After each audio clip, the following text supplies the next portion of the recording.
this weekend, we witnessed again the continued humiliation of Vice President Vance. 21 straight hours of negotiating, punctuated by 11 phone calls from the president and at least one from a foreign head of state, Benjamin Netanyahu, all monitored by the president's Zionist monitors, Steve Witkoff and his son-in-law, Jared Kushner. What did this accomplish?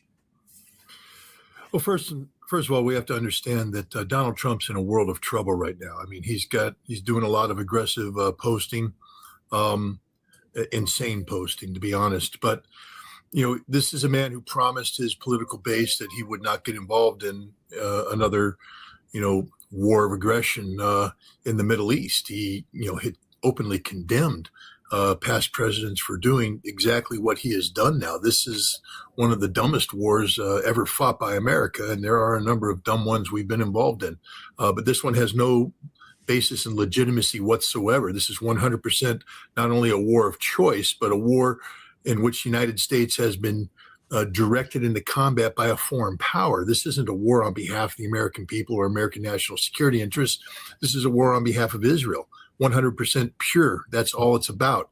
And now the president, I think he thought that he could, get away with a quick victory, Venezuela style, because he bought Benjamin Netanyahu's nonsense about the fragility of the regime, that if they kill Ali Khamenei, that the regime will collapse, and then everything solves itself. They install a puppet government, and everybody lives happily ever after. But that, of course, is not what happened. Iran showed extreme resilience, and not only in terms of their ability to absorb punishment, but to deliver punishment. And in the end, the United States was compelled to seek a ceasefire. This was a ceasefire that was done at the behest of the United States, to a lesser extent at the behest of Israel. But Donald Trump, and this is something I ask people to do, we need to stop evaluating the current situation in terms of national security, of, defense questions are meaningless in this environment. Meaningless because this has nothing to do with the national defense of the United States. It has nothing to do with the foreign policy of the United States. This is about Donald Trump's narcissism. This is about sustaining the cult of personality. This is about the Trump brand. That's all this is about. And because the Trump brand right now needs some burnishing, he can't take blame for what has happened. He needs a fall guy. Enter J.D. Vance. J.D. Vance was set up. He was sent to Pakistan to fail. He was set up to ensure, the Iranians were ready to make a deal. There's the deal right there to be made. If you want something good for all parties involved, despite the tragedies taking place, it's there. The Iranians were well prepared. They came in with their teams. They had the notebooks. They had all the arguments laid out, all the facts. J.D. Vance had nothing except Witkoff and Kushner, who aren't there to do anything other than babysit, to ensure that he, sustains the narrative he's supposed to sustain, which is, we're here, but we're in charge. We have the demands. You get nothing. You don't get to dictate. America is the victorious party. Oh, you don't want to play our game? I'm going home. That was his job. Why? Because now Donald Trump is in a position to ride in and save the day. You see, Trump couldn't come in and do a deal with the Iranians because he'd have to admit that he made a mistake, that we lost, that he was yielding. But now J.D. Vance has fumbled. J.D. Vance couldn't close the deal. Donald Trump, the great deal maker, will. This is his plan. The problem for Trump is the Iranians aren't playing that game.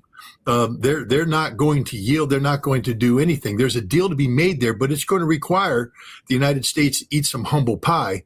And when we're dealing with the ultimate egomaniac, this malignant narcissist who occupies the White House today, there's no such thing as eating humble pie. So what's Trump, before we get to Hormuz, what is Trump's next move? To resume the war in another week? I don't think first of all, we're in a very dangerous situation because war is always on the horizon. Right. But there will, it's alleged that Albert Einstein once said, the definition of insanity is doing the same thing over again and expecting a different outcome.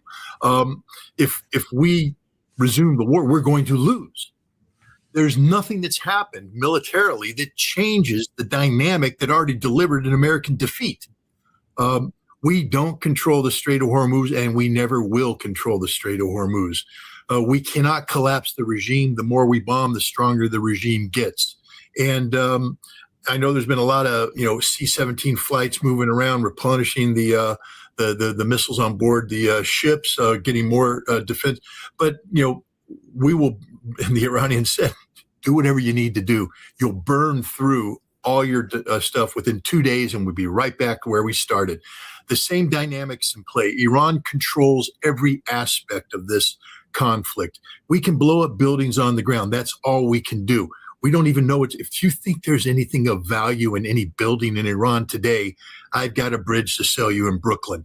We're going to go back in there. Donald Trump says he's going to blow things up. Well, you touch a power plant, Donald Trump, and the lights go out throughout the Middle East. Every single major energy production field in Saudi Arabia and Kuwait, in the United Arab Emirates, disappears, gone.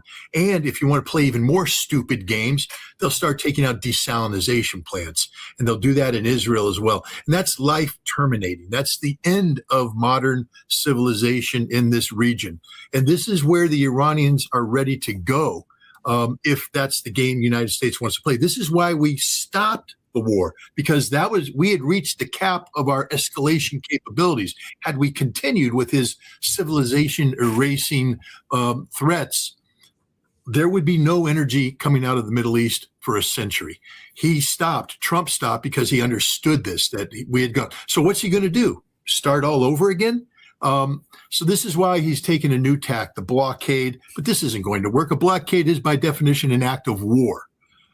So he's in effect declaring war on Iran. And I anticipate that the Iranians will treat it as a warlike gesture, but I also anticipate that the allies of Iran aren't going to sit by and let this happen. I don't think any Chinese ships are going to say, well, we're not going to an Iranian port because of this. And I don't think any Russian ships are going to say the same thing. And I don't think the United States Navy is going to get too far boarding and detaining Chinese and Russian flagged ships at this juncture. So Donald Trump is posturing right now. Let's see where it goes, but there's no place for him to go because the outcome is guaranteed. Continued American military defeat, and we lose by not winning, and global economic disaster. What does it take to effectuate a blockade, particularly one of an area this massive?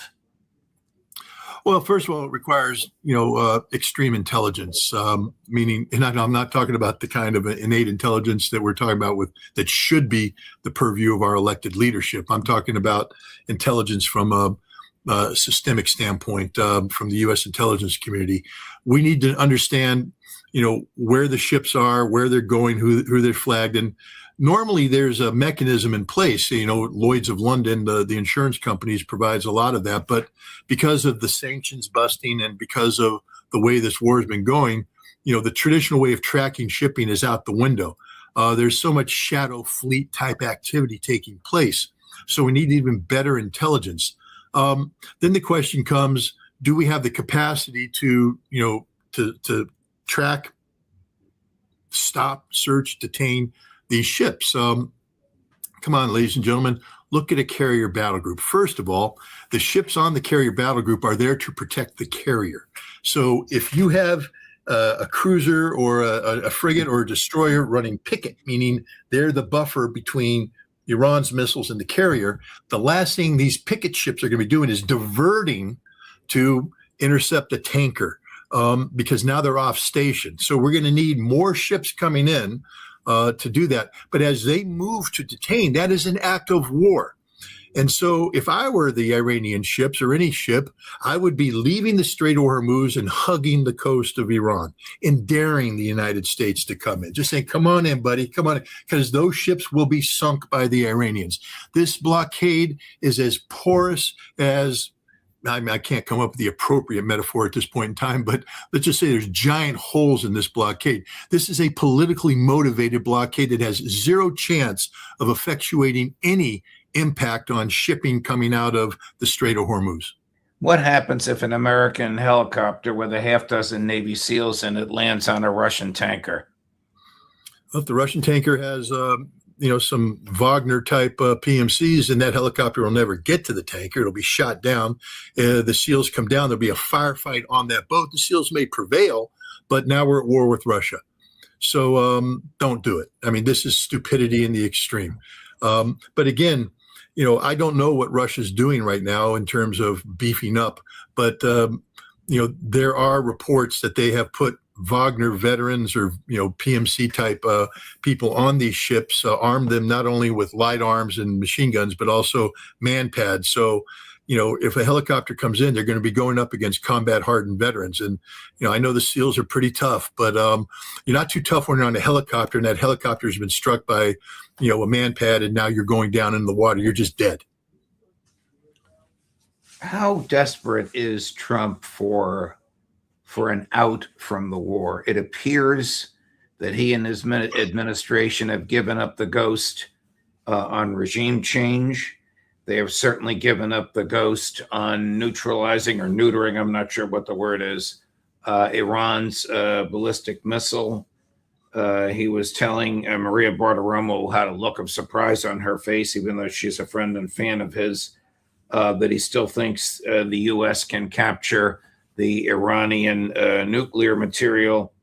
Now he's trying to close a series of ports, which just last Easter, 8 days ago, using harsh profanity on Easter Sunday, he demanded be open.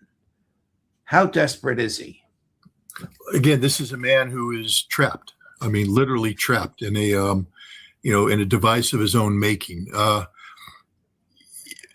He's going to lose. Again, I tell people, stop thinking about national security. If you think Donald Trump cares one iota about nuclear enrichment in Iran, he doesn't. He doesn't even know what it is. All right. We are literally talking about one of the dumbest human beings on the face of the planet currently occupying the office of the presidency. And he's surrounded by people who are sycophants, who are there to say yes and lay hands on him and treat him as if he's Christ, instead of advising him and telling him, no, this is stupid, pound sand. We're not doing that. So, here we've got this idiot who is in this trap, and he doesn't know how to get out. And all he knows how to do is bluster. You see, this is about preserving the Trump brand. This is a business deal for him that's going south badly. And so his number one priority is to preserve the brand. Trump brand must come out of this crisis with its, being burnished and that it's there. He is looking at losing an election in November. Now, he personally won't be, because he's not on the ballot, but his party is. And if we lose the House, we being I'm speaking in terms of Trump now, if he loses the House, he's going to be impeached for 2 straight years. And it's the end of his presidency, and the legacy is tarnished and done. This narcissistic egomaniac can't handle that. And if he continues to screw up the way he is, such as imposing a blockade that leads to the shutting down of Bab el-Mandeb by the Houthi, and now we have $200 a barrel oil and the economy collapses on him, he could lose the Senate. And if he loses the Senate with sufficient numbers, he now will be impeached and convicted. And that's the end of the Trump brand. He can't handle this. His ego can't handle this. So he is desperate to get out of this situation, but it has to be handled properly so that he is not blamed. He's the Teflon Don. He's just going to walk through this thing. J.D. Vance screwed up. Pete Hegseth screwed up. He's going to dump everybody to preserve the Trump legacy. But this is a sign of desperation. I'm telling you right now, Judge, I mean, I'm not, the world's greatest diplomat, but I've been there, done that on some pretty high profile stuff. You put me in charge of this negotiation, within 2 days, I'll have a deal that'll look good for Iran, look good for the United States, will be good for the world. But I care about the United States. I don't give a damn about Donald Trump's reputation. How inappropriate was it for J.D. Vance to be taking instruction from the head of a foreign state? Well, no, I mean, J.D. Vance is the vice president. And remember, the president of the United States took direction from Netanyahu on February 11th, when Netanyahu sat down with Trump and the head of Mossad and laid out the lies that, they can get regime change, that they can get the missiles, that this is it. We need you to commit. This is the same pitch that, Netanyahu had been making to, 3 previous American presidents, and they all said, no, we're not going to get involved in a major military engagement side by side with Israel against Iran. That is bad for America, bad for the world. We can't win. Donald Trump went for it. And then he turned around, and despite everybody telling him that's not a good idea, when I say everybody, I mean everybody. There's not a person in his cabinet that said, this is a good idea, Don. Why don't you do that? Why don't you go with the Israelis? The chairman of the Joint Chiefs of Staff, the Israelis oversell themselves all the time. We need to be very careful here. Both Rubio and the director of the CIA, this regime change thing ain't going to happen. He didn't allow Scott Bessent in because Bessent might want, what about the economy, boss? There's this thing called oil, and it's going to go crazy. And boss, are we really want to do this? He kicked him out. Tulsi Gabbard wasn't allowed in because she would have went, what nuclear weapons program? And, on and on and on. Pete Hegseth, of course, is just, let's do it, let's do it, let's do it. And so here we are. J.D. Vance took a call from Netanyahu because Donald Trump took his orders from Netanyahu. And so Netanyahu has a vested interest in all of this. What does the Trump brand gain by attacking and insulting the Pope and by mocking Catholicism and Christianity? Judge, I'm finishing up an article right now called American Blasphemy, which talks about this very issue. I mean, this is stunning for me. This proves that Donald Trump is the most anti-American person ever to occupy the White House. This man is the antithesis of what the United States is supposed to be. We go back to the Federalist Papers. We talk about Madison. We talk about Hamilton. We talk about Jay. And we talk about, these were devout Christians. And when you listen to them speak about these issues, and, they say this is, we are a nation where the Bible matters. The Bible, the divine touch of God, things of that nature. At no time did they say that we, the American people, or we, American leadership, are somehow divinely empowered. It was just the opposite. We've received our guidance from God, but God gives us this empowerment. Thomas Jefferson, I think he wrote a letter in 1802 to the Danbury Baptists who were worried about state religion.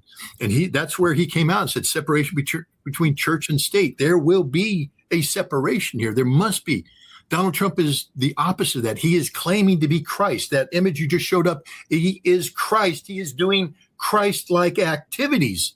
This is not a separation of church and state. This is bringing it together. Slam dunk. Look at this. This man should go straight to hell for this. First of all, Donald, you've never been in that good of shape, you fat piece of orange face manure. I mean, my God. And then, hey, if I'm a black American, I'm sort of concerned. There's no black Americans there. There's no Hispanic Americans there. There's no Asian Americans there. It's just a bunch of white people looking up at a white Jesus. This is disgusting. This is despicable. And then he posted another picture of himself as the Pope, implying that somehow he is, could be a better job at the head of the Catholic Church. And there is photograph of people coming to the White House, praying, laying hands on him as if he is a direct conduit to the Lord God Almighty. Donald Trump is Satan personified. Only an evil man would do this. No God-fearing person would ever allow this to happen. No God-fearing person would ever allow this to happen. This is disgusting, despicable, and it needs to be stopped. I mean, literally, people, wake up. This man is sick. This is extreme, malignant, narcissistic behavior. This is a psychopath that we have in the White House today, and that image proves it. He thinks he's Jesus Christ. Jesus Christ. Do the Russians, do the Chinese, do Western European leaders finally recognize this? Man, they're so... Look, Vladimir Putin has to wake up every day knowing that Donald Trump has a briefcase that he can open up, break open the little disk there and read off code and send nuclear weapons off. Chinese have to know that too. You're not going to get very far by calling out this man as who he is. Plus, from the Russian perspective, I mean, Donald Trump is the gift that keeps on giving. He's not a Russian agent. He's not a Russian asset, but he's the most easily controlled. Oh, Jesus.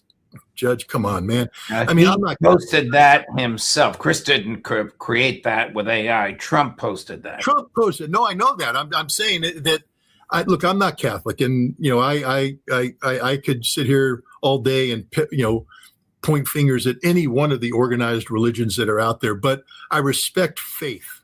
I respect people of faith. And, I just came back from Chechnya, where I sat down and spent a couple hours talking to the Grand Mufti of the Islamic faith in Chechnya. And I respect, I'm not Muslim, but I listen to him and I respect his faith. I respect his beliefs. I respect the people who are devoutly Catholic in their beliefs, and therefore I respect the Pope.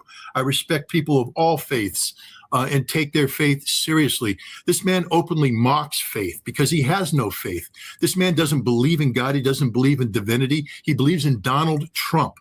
This is a man who believes that he is more powerful than everybody, that he somehow is the golden touch. I want to remind people, though, because he turns everything into gold. He has golden toilets, golden this, golden that, like the Midas touch. But the Midas touch, it was a curse, because everything King Midas touched turned to gold, and everything died. And that's Donald Trump. Everything he touches dies. He's touching the United States right now. He's touched our soul. Our soul is dead. He's touched our Constitution. It's dead. Everything touches dies. He's the most anti-American man to hold office. Now, for foreign leaders, they don't care. Promoting the Constitution is not what brings them, the center of gravity of their life. That's my job. That's your job. That's the American people's job. And we have failed egregiously because we let this orange-faced baboon continue to govern. But the foreign leaders have to deal with the reality that this guy, this insane man, he is literally insane, Judge. He is crazy.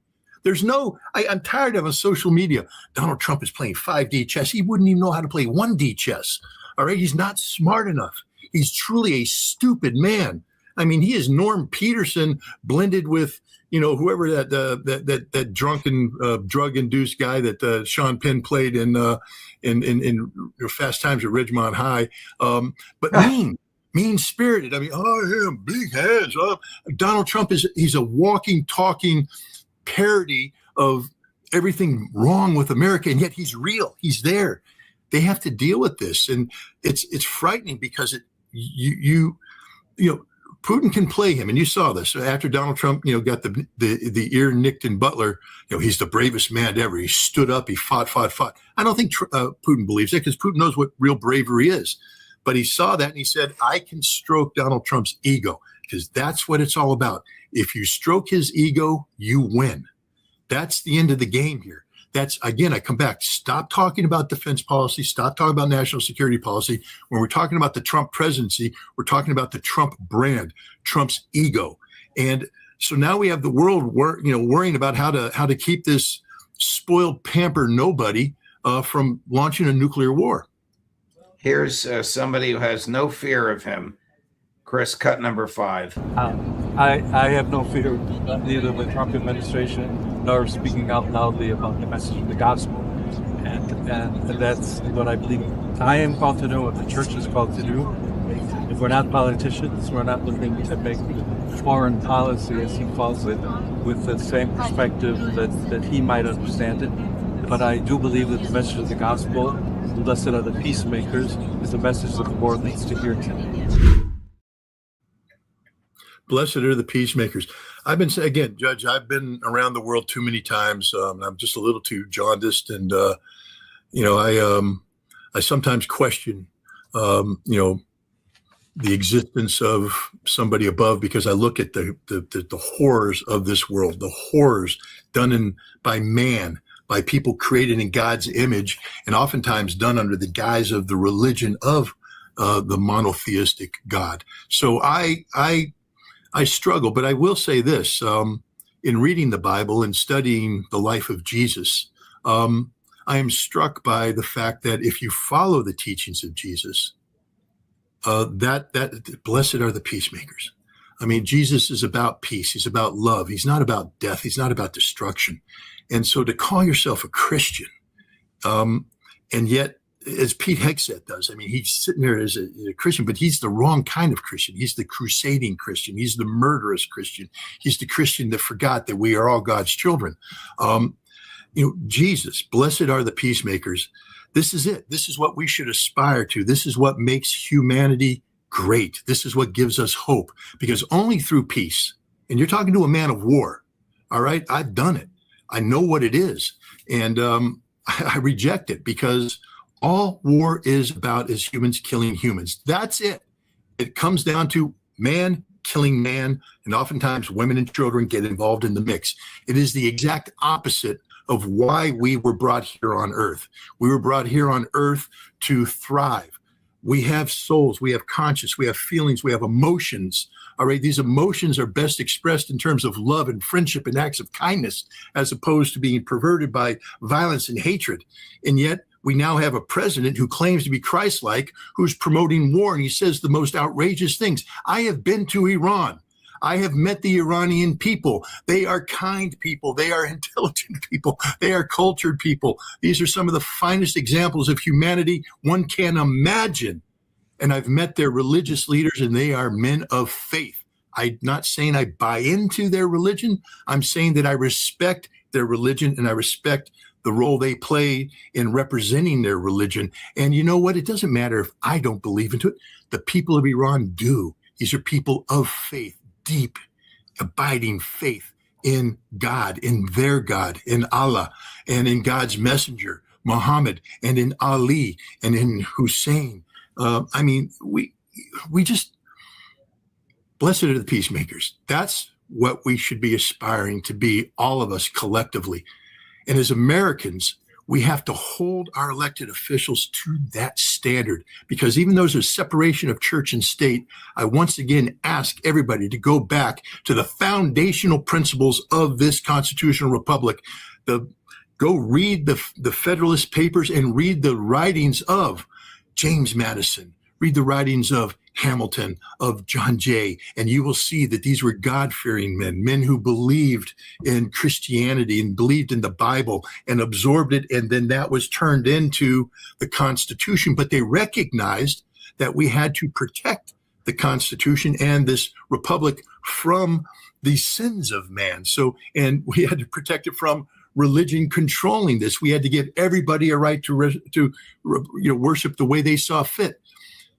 It's over now. We have a president who is posturing as Jesus Christ. He's openly mocking not only the Islamic faith, but the Catholic faith. And in the process, he's mocking all of Christianity. If you are a Christian in America, you need to condemn this man in no uncertain terms. And you need to condemn anybody who claims to be a man or woman of faith who surrounds him and facilitates this continued blasphemy.